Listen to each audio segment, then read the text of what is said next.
So in the days leading up to his shocking decision to defect to Moscow, top Soviet spy Guy Burgess was haunting the clubs of St. James, where I am now, the pubs and bars of Soho, and seeing many of his old friends, a lot of whom were really shocked by how he was behaving.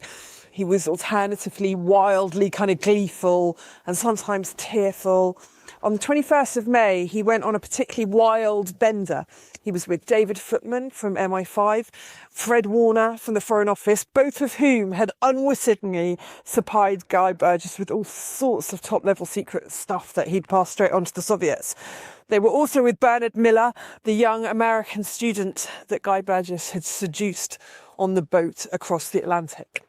Now, the four of them went out that night, probably starting in the Reform Club, as most of Guy Burgess's nights of debauchery did.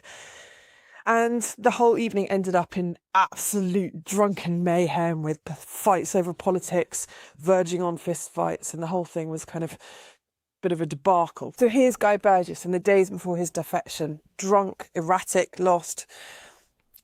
When he decides to go, he's going to take Kim Philby and Anthony Blunt down with him. If it was just McLean who went, they could probably have ridden it out.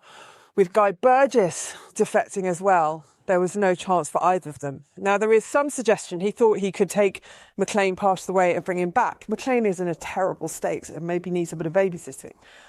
However, we still don't know.